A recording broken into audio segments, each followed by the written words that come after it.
Hello and welcome to the podcast.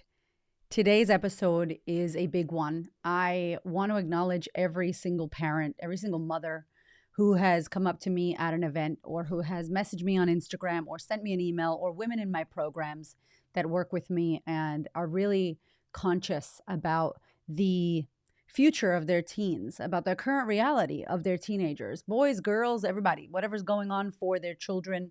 I really want to acknowledge you because I myself don't have teenagers. So that's just a little caveat before we start today. But I do have two boys. I have been a teenager, and I have a lot of young women who I end up working with in charities. I end up seeing because my clients come to my events and they bring their daughters along to our sisterhood days. So I am around young women and teenagers quite a bit. And so the funny thing is that for some weird reason, I think it's because I say bad words, because I swear I'm like the cool auntie. The young women love me. They speak to me, they share with me, they feel like what I say and my messaging is resonating with them. I'm not coming across like trying to parent anyone. I feel like they feel seen, they feel heard, they feel like it's fun. I'm raw and real and I'm speaking some truth. And so I wanted to record this episode for those of you out there who may be struggling with your teens right now, and you're wishing that you could support them to create more self-confidence, to believe in themselves more, to not seek validation so much, to be careful on the internet, especially TikTok and Instagram and all the social media, Snapchat and all that jazz, to maybe be more connected to you. You want to feel more connected to them. This podcast is for you. And what I want to say about this is I'm not a teen mother. So I don't have a teenager. I don't have a daughter. I've been a daughter, I've been a teenager, but I don't have one. So as I'm sharing this with you, it's just insights from a coach, from a therapist, from a coach who works with women, who sees women who have daughters. That's just insights. This may not work for you, but I'm hoping that some of the things that we uncover and that we discuss in this episode support you to support the teens in your life. It's a wild time. Let's just go ahead and start with that. It's such a wild time. I can't imagine. I mean, high school is hard enough. High school was hard for everyone, even the cool kids. I think high school is a hard time when we get puberty and we get our periods and we start experiencing liking boys or girls or people, and we start feeling our body starts changing and our hormones and all the things. Then you got studying and exams and you want to do well. And then there's cute kids, and then you got to go to dances and prom and body changes. And there's so much, mean girls, all that. Now, I want you to throw in social media into the mix. I want you to imagine high school plus Instagram. Like, to me, I catch this deep empathy just saying that. Just imagining myself as a teenager while Instagram is a thing, TikTok is a thing, and I'm going to class, I'm going to school in high school. It's rough. I think that old people always say like the good old days. And, I love innovation and I love the AI and the tools and social media. I love it. I use it for my business. I use it to connect with you. I love it.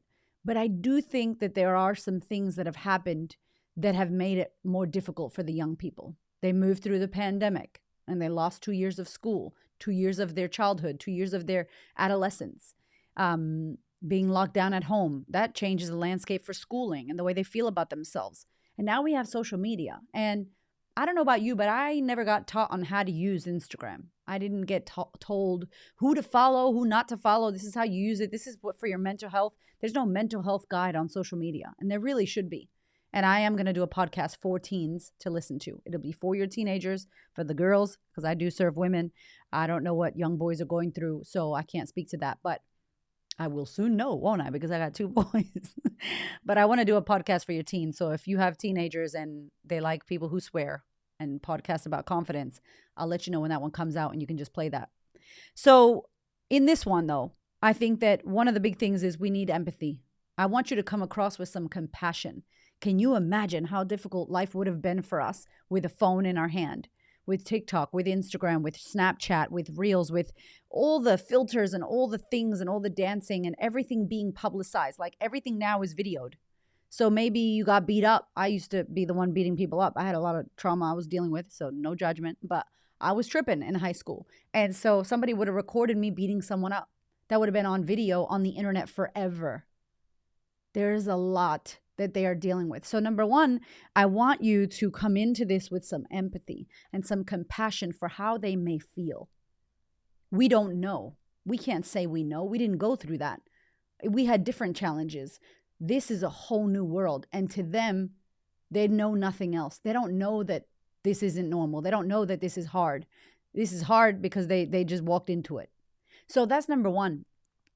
Number two, and you're not going to like this. Nobody likes this when I say this, but if you want to create confident kids, if you want your children to be confident, to believe in themselves, to have self-love, to have this beautiful internal drive and belief of who they are, this encouragement, this motivation of self, and owning who they are and speaking out and having self-confidence and believing in themselves and having high worthiness and being able to speak up for themselves and not put up with anybody's shit. If you want your kids to have that, you need to be honest. Do you have that? Do you have that? Are you confident? Do you own who you are? Do you speak your truth? Are you modeling that, basically? Are you the example of self-confidence? Are you the example of boundaried up? Are you the example of speaking your truth and justice and sharing what you mean and saying what you want to say and being who you want to be out there in the world fully expressed? Are you the example of that? And no shade if you're not, okay? But it is going to be really difficult for you to tell your kid what they should do and you're not willing to do it, or you are not doing it. Your kid is going to be like, what do you know about that? You're not doing that. Why don't you do that? And they might not say that, but our kids are smart. Kids are really savvy. My son, my 5-year-old, started biting his nails and picking his nails. And when I don't have my claws on, which is for 3 weeks, I've taken them off so I could be moving and unpacking. And what am I doing? I am picking my nails. I don't even realize it. He's modeling my behavior. Something happened for him and he's biting his nails. He's picking his nails, whatever. And I'm like, Nava, stop doing that. And then as soon as I tell him, I go to my nails. And he's like, Mommy. And I'm like, oh my God, you're 5 years old. How do you know this stuff? They watch us. Your kids will not listen to what you say. They will model who you are being. They are going to repeat who you're being, not what you're saying. Because we know it's like, don't do what I say what I do, or don't do as I say as I do, some shit like that. Our kids see that. So we have to have this deep level of self-integrity. All the mothers that message me on Instagram, they're like, how do I help my daughter have more confidence? How do I help my daughter stop looking to the sidelines and trying to seek validation from men? How do I help my daughters to stop people pleasing? And my first hit back, and I don't hear back from some of them because they don't like it. I'm like, well, do you people please? Do you feel confident in yourself? Are you seeking validation? What's your relationship like with yourself?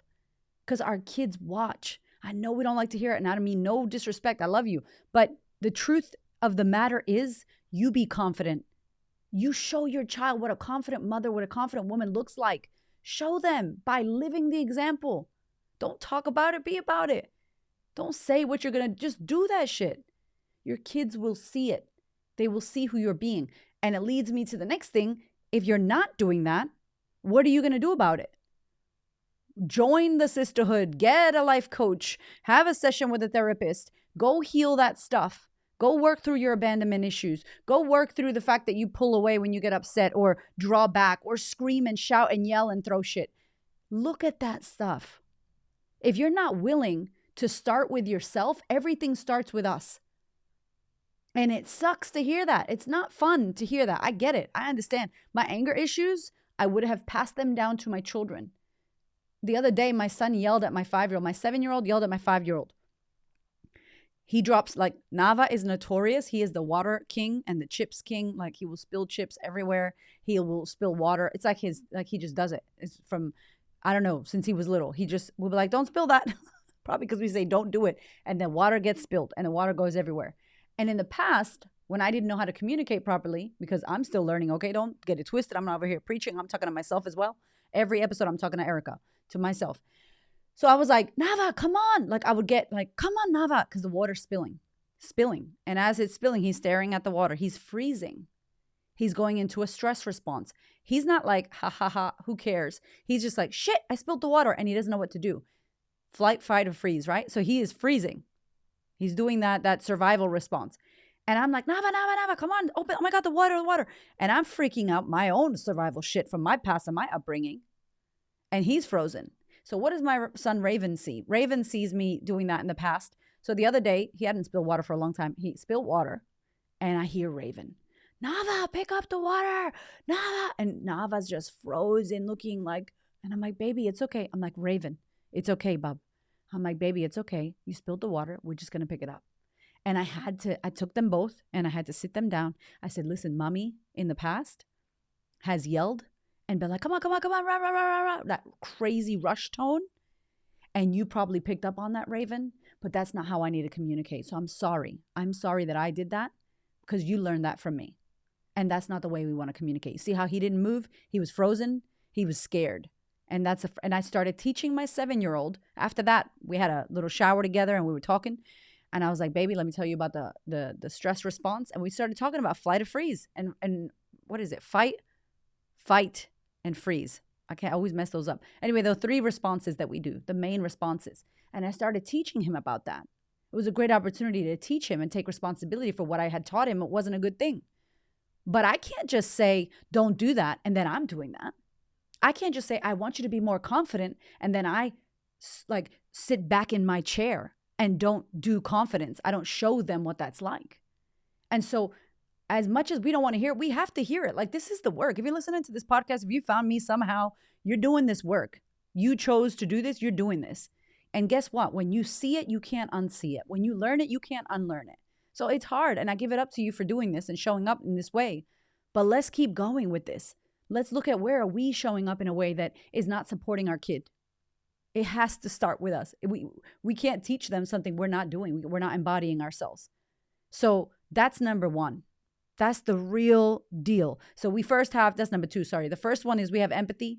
We want to really understand the world of where our kid is. If your teenager has TikTok and LinkedIn, has TikTok and Instagram and Snapchat and all that, it'd be great if they were using LinkedIn. They are not. They're using the other platforms, right? Have empathy because that's hard. And number 2, start with yourself. It has to start with you. So be honest with yourself. Have you shied away from doing the work on when you lost your father? Have you moved away from talking about your sexual abuse when you were a kid? Have you drawn back? Have you left a job because you got bullied and you never dealt with that? And now your kid's getting bullied at school. I don't know what's going on for you, but these things that our children pick up, they're highly connected to what we do at home and how we raise our children. So that's really the place I would start. The next one is go read this book. Okay, this book is next level. I love Gabor Mate. Y'all know if you listen to the podcast that I studied with him 2 years ago. For a year, I did the compassionate inquiry training. Highly recommend it. It was incredible. If you want to be a coach or a therapist or you work with people, people-centered work, compassionate inquiry was a game changer.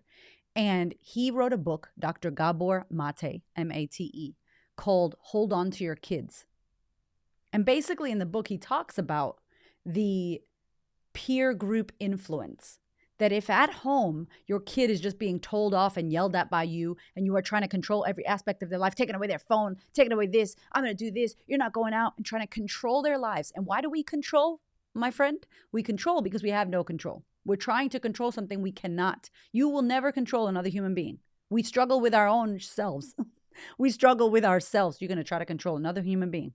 No, it's not going to happen. And how does that feel for that person being controlled? Horrible. They draw and pull back away even more. So when the parent, when the people at home, the caregivers are trying to control their kids, the kid goes, fuck it, I'm just going to pretend and lie to my family and pretend to be this good kid. Yep, whatever. Close off, tell you nothing because you don't see me. You want to control me. I don't trust you. I'm not telling you shit. I'm not influenced by you at all. Yep, tick the box. Yes, mom, no worries. Do whatever I got to do. And the minute that door closes and I'm out with my friends, whoever's the strongest in that peer group, that's the attachment. They get attachment with the peer group. Now that leader in the peer group wants to do drugs, we're doing drugs. They want to go have sex with 50 people, we're having sex with 50 people. They want to join this cult, we're joining this cult. Like that becomes the caregiver. That becomes the people that influence and raise that kid now. And it's because they don't have that attachment at home. And in order to have attachment, we need to have attunement. To be attuned, to be regulated with your child. Where's your kid at? Your kid comes home and slams the door. What do you make that mean? Is it about you? Do you go into, how dare you in my house slam that door? Do you go into, how dare you do that to me? Or do you go, wow, my kid is upset. I wonder what happened. Hey, baby, you good? Are you okay? What's going on for you? Trying to get their world. Or are you so offended that that happened in your house, on your watch, blah, blah, blah, and you go into yourself? Do they feel the compassion and the empathy that we started with? That's what I said at the beginning, compassion and empathy. Are they feeling that from you? Or are they feeling the judgment and the how dare you and the control? What are they feeling? What do you make it mean? There's 3 questions. I always share this with my sisterhood ladies in my program. It's what happened? What did you make it mean? And what else could it mean? Your kid comes home, slams the door. What happened? Kid came home, slammed door. That's what happened. There's no emotion there. If I'm the observer watching a TV show on a screen, I'm like, oh, child walks in, child slams door, parent sees child slam door. That's all that's happening. Now, what did you make it mean? My kid disrespects me. He's always angry. He never talks to me. This kid, blah, blah, blah. The meaning that you put on there is dependent on your perspective and your projections and what's going on in your world. And so the third question is, what else could it mean? What else could it mean? Well, when we get curious and non-judgmental, curiosity is perfect. Kids are curious, right? Little kids, they're like, oh, why does that woman look like that? And we think they're trying to make fun of somebody's weight, but they really genuinely, like, hey, oh, that's nice. How come that's happening? Why is this like that? They're not coming from a judgmental space. They're curious. Hey, I'm asking a question. Why does that happen? What about this? What if you got curious? What else could that mean? I wonder how they went at school. Maybe something embarrassing happened to them and they just walked in and slammed the door. Every time my kid is like that, that's what's happened. Something's happened to my son with a friend at school, on the soccer field. Has nothing to do with me. And I've made it in the past mean like, you're so disrespectful to me. How dare you? Disconnection. Don't talk to me like that, blah, blah. Disconnection, distrust, moving away more. Like, man, my kid couldn't get further away from me if we do that. And so what happens? They find the likeness, they find the tribe, they find the connection with their friends. And they're seeking leadership. Don't get it twisted. Children are seeking leadership. They're just not seeking dictatorship. They're not seeking to be controlled. They want to be led, but they also want that independence. My son, my 5-year-old, dresses himself. Ooh, and I have to catch my ego, my friend, because he would be looking crazy. He puts his pants on backwards. So you know the place where you tie your pants in the front? It's at the back. Then his socks do not match.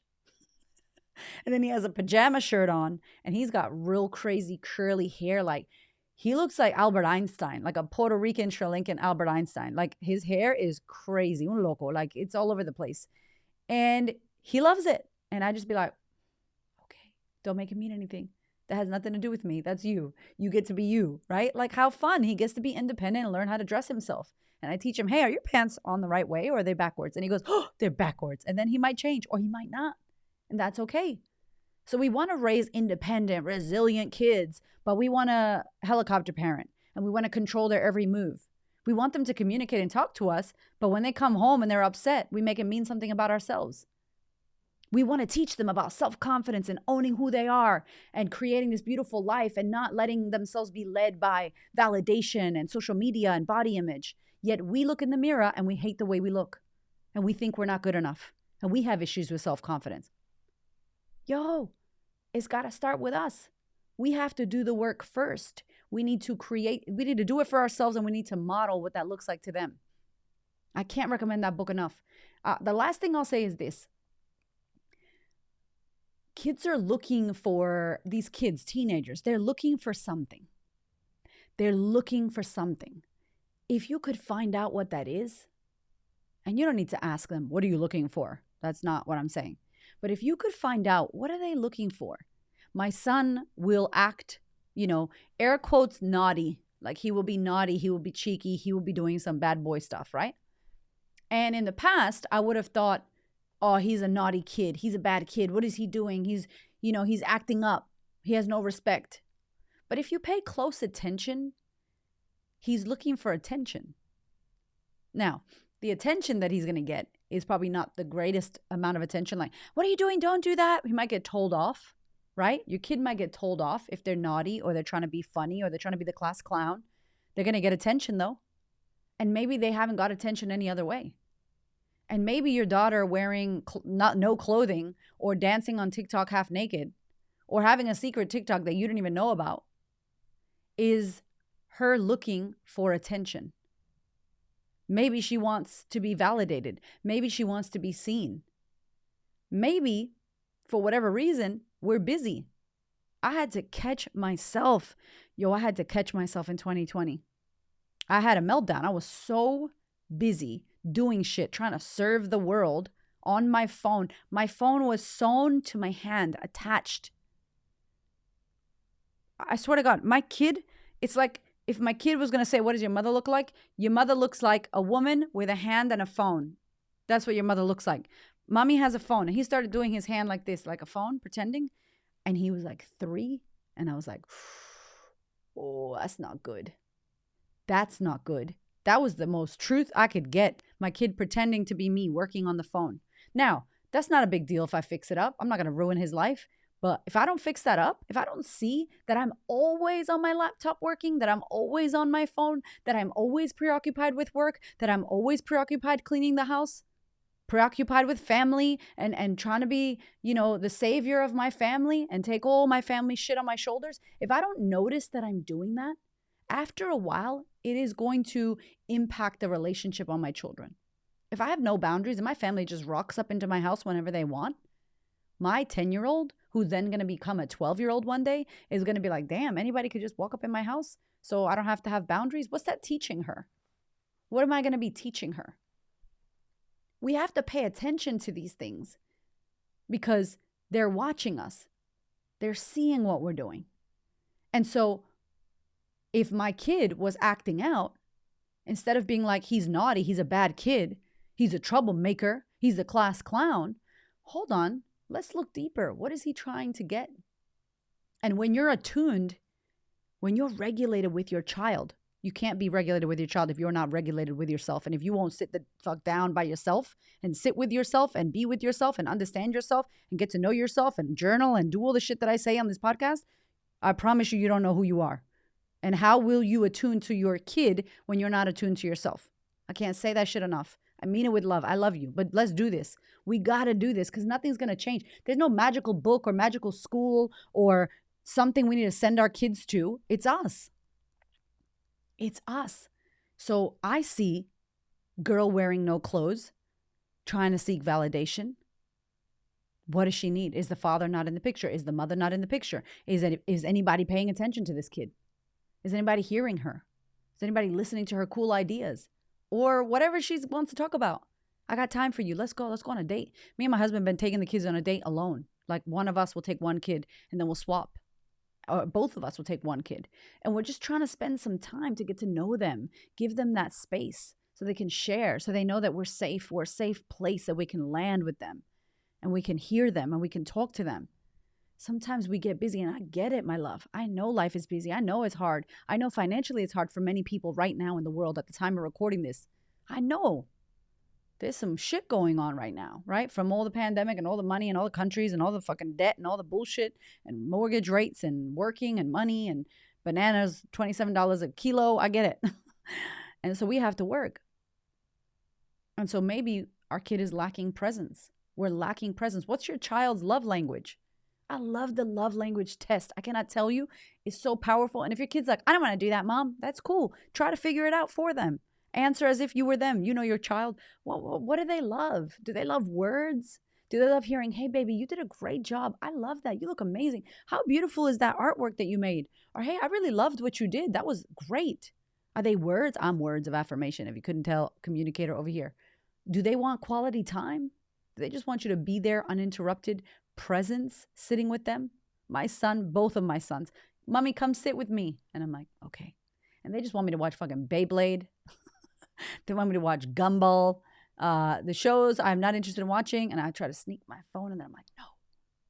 They just want you to be there with them. They want to know that you're there with them, even though they're doing what they want to do, but you're there, your body's there, your presence is there. That's safety. If I deny my child of that now at their 5 and 7-year-old age, at 15, watch out. They're not going to ask me to sit with them. There's a rebellion coming, and it starts when they're little. And if you already got a 16-year-old, don't feel bad. Let's not feel guilty. This is not about guilt. Guess what? People be like, I think I fucked my kids up. You know what I heard once? Your kids choose you. I heard your kids chose you. So what if they chose you and they knew who you were and they knew that you had to evolve and they knew that you sucked at XYZ and that in the journey of them coming down and you sucking at XYZ, you were going to get better because you had to? I don't know. That makes me feel better than feeling guilty and making, I'm a bad parent. What is that going to mean? It's too late. Never too late. It is never too late to work on yourself and work on that relationship. It is never too late to influence your children in a positive way by doing your own shit. Never too late. So don't feel guilt. Don't let this be about guilt. Do not feel guilty. If your child is really reacting, if there's a lot of dangerous shit going on, if there's drugs, if there's TikToks, if there's alcohol, if there's sex, if there's like rampage, cool. The alarm bells are just a little bit louder for you. It's just a little bit more real for you. So consider that it's like, hey, I need you to really pay attention now because I'm going to turn this shit up. I'm going to smash shit down. Okay, I'm here. Hi, I'm listening. I'm hearing you. I'm here. What do you need from me? Trying to connect back with that child. And by doing so, also wanting to connect with yourself. You cannot bypass yourself in this. So I know it's hard. I mean, there's no freaking manual on how to raise children. I am not an expert at all by any fucking means. But what I can say to you is if you want your child to have more self-confidence, if you want them to stop seeking validation, if you want them to stop following the Kardashians and trying to look like them and wear filters and dance on TikTok and be half naked, we have to understand their world. Why? What's happening for them? What do they need? Are we providing their needs? Can we? And if we can't, can we get some support? Can we get some support? And it starts with us. That's it. I'm going to do a podcast for teens because I got some words to say to my teenagers out there about influence, about social media. Specifically, I love social media. I have a very great relationship with social media. I use it very ethically and very clean and very healthy wise. And I go there for a place of inspiration, and I go there to share hope, and I go there for connection. And I don't think many human beings have a healthy relationship with it. And I want to talk about it because I think that it's important for teenagers to hear about it. And it's going to come out soon, so stay tuned for this. But I hope that this gives you some insights, some empathy for your children, some desire to find out what they're looking for. What is it they're really seeking? You know, when people do drugs, I speak to mothers who their children are on drugs and they can't get them off drugs and they've been in rehab. And, you know, some parents, it's so sad, have had to just, it seems like they've had to give up on their child because their child's not their child right now. They are under the influence. And they're going through a journey and their parent can't do nothing about it. And I can't imagine how that would feel. I mean, I feel that with my mother when she got really sick, but it wasn't the same, but she wasn't her. I don't know who that person was, and I couldn't want it for her. And I think that when we get to these places, where we feel like we lose control and it's gone and we can't do anything about it, I think that understanding why. You know, we have a problem with drugs. Do we have a problem with drugs? Or do we have a problem with mental health? Do we have a problem with guns? I don't agree with guns, but do we have a problem with, is it the gun or is it the person that is pulling that trigger? Is it the mental health issue? Is it the pain behind that person that decided to do that thing? And if we could see that for our kids, that their behavior is a symptom of something greater that's happening, and that if we ourselves haven't dealt with our own symptoms, how can we be of service to that child? How can we sit in empathy and understand where they're coming from if we're not willing to look at our stuff? And so I hope that this podcast has given you some things to think about, some actions to take, some conversations, some responsibility, something where you can reconnect back to your kids. And before doing that, reconnect back to yourself. I love you so much. Thank you so much for being here. And I'll see you on the next episode.